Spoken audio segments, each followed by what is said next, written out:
afficher clairement à Bruxelles notre total support à l'État d'Israël. Khazak!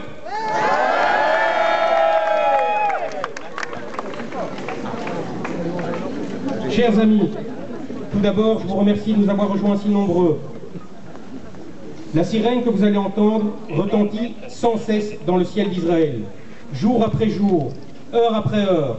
Si aujourd'hui elle résonne à Bruxelles, c'est parce qu'elle est un signal d'alarme pour nous tous. C'est la sirène de la haine.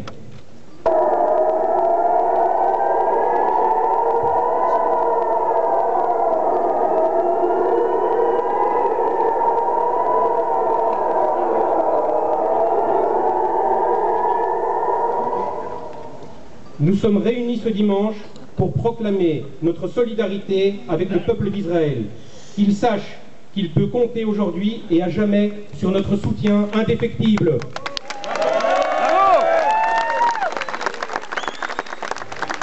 Nous sommes réunis aujourd'hui pour clamer notre amour, notre affection et notre admiration envers une nation qui, au-delà des missiles qui sont massivement tirés en direction de ces villes et de ces villages, doit subir l'indifférence, la haine, les insultes, les amalgames, les simplifications et les mensonges dans certaines chancelleries, certains médias et les rues du monde entier. Ouais.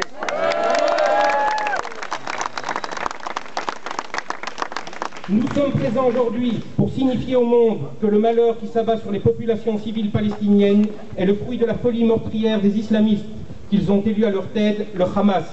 Nous déplorons et pleurons toutes les victimes innocentes de ce conflit qu'Israël n'a pas souhaité, mais nous sommes réunis aujourd'hui pour rétablir la vérité et ainsi l'honneur d'un pays et d'une armée sans cesse vilipendée, alors que plus que n'importe quelle autre armée au monde, Tsahal met tout en œuvre pour épargner les victimes innocentes dans le camp ennemi.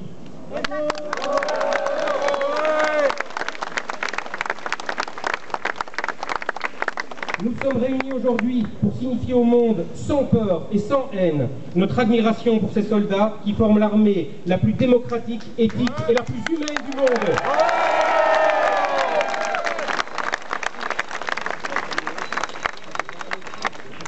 Israël bénéficie d'une supériorité militaire qui lui permettrait de minimiser au maximum les pertes en son sein.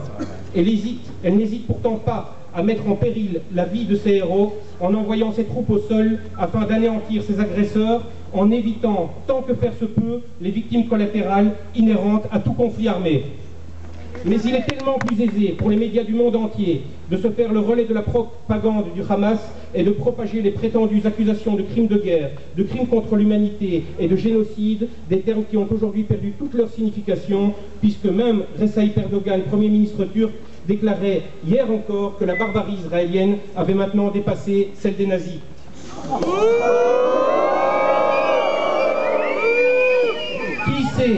Qui sait aujourd'hui qu'Israël continue à fournir eau, électricité aux populations de Gaza, qu'elle continue à assurer le transit de l'aide humanitaire au travers des points de passage de Erez et Keren Shalom, bombardés tous les jours par les tirs de mortier de la milice islamiste, et que Tsahal a mis en place un hôpital de campagne, bombardé encore il y a 3 jours, où sont pourtant soignés tous les jours des blessés des deux camps.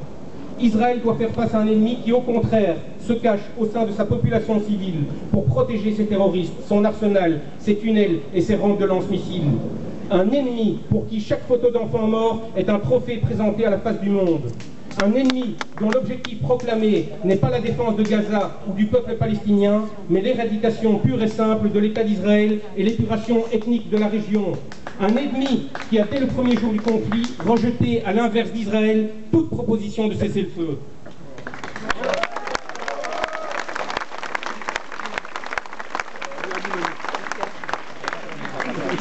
Sans subir l'agression armée de nos frères et sœurs d'Israël, nous, Juifs d'Europe, avons été placés à notre corps défendant en première ligne.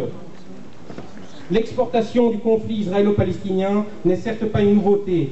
Voilà plusieurs années que, sous couvert d'un antisionisme de bonne aloi, que le Premier ministre français Manuel Valls a enfin eu le courage de dénoncer. Les antisémites du monde entier peuvent à nouveau crier leur haine des Juifs, sans s'attirer les foudres des démocrates, toujours si prompts à dénoncer le racisme et l'intolérance. On peut aujourd'hui, dans les rues de Bruxelles, de Paris, d'Amsterdam ou de Berlin, défiler au cri de mort aux Juifs, s'attaquer au commerce et biens juifs, sous prétexte de défendre le peuple palestinien. Oh, certains de nos politiques condamnent ces propos et ces actes d'une soi-disant minorité, mais cela ne les empêche pas de se trouver en tête de cortège dans une démarche honteusement clientéliste. Certains revendiquent fièrement leur antisionisme, affirmant que leur devoir est de se placer dans le camp des plus faibles, des opprimés et des victimes. Mais nous ne pouvons que constater leur obsession anti-israélienne, car si la critique de la politique d'un gouvernement quel qu'il soit, y compris celui d'Israël, est un droit fondamental en démocratie, cette obsession monomaniaque à l'encontre d'Israël est le soutien objectif non à la cause palestinienne, mais un mouvement qui prône l'éradication du seul État juif du monde. Cela ne porte qu'un nom, l'antisémitisme.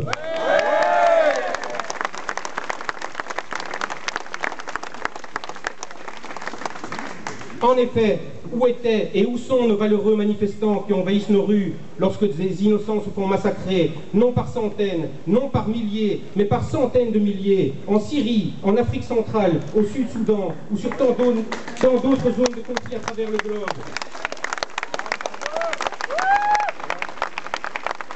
Où sont nos grands démocrates, défenseurs autoproclamés de la dignité humaine, lorsque les chrétiens d'Orient subissent les pires épurations ethniques de leur histoire, eux qui n'ont plus droit de cité à Mossoul en Irak, depuis que les compagnons d'armes du Hamas ont pris le contrôle de la ville? Où étaient ces musulmans solidaires de la cause palestinienne lorsque leurs corps religionnaires se faisaient épurer en Bosnie ou en Tchétchénie, ou se font massacrer par milliers, à l'heure où je vous parle, au Nigeria, en Libye et en Irak?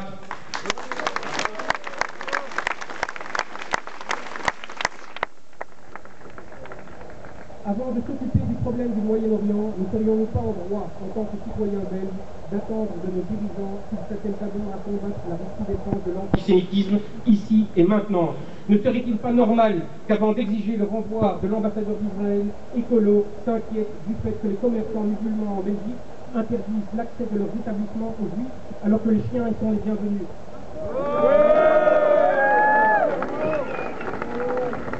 Ne serait-il pas normal qu'avant de s'indigner du sort des populations de Gaza, sans un mot dans sa déclaration sur les principaux responsables de cet état de fait, M. Di-Rupo, redevenu président du PS, exige que tout soit mis en œuvre pour empêcher les presses antisémites dans certaines mosquées bruxelloises?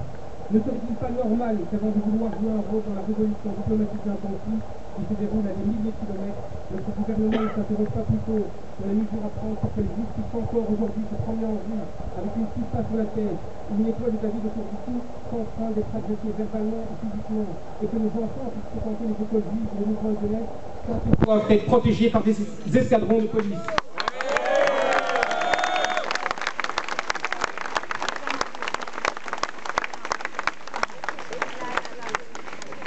Au lendemain de l'attentat du musée juif, l'ensemble de la classe politique s'est dite, au nom de tous les Belges, choqués et solidaires de la communauté juive.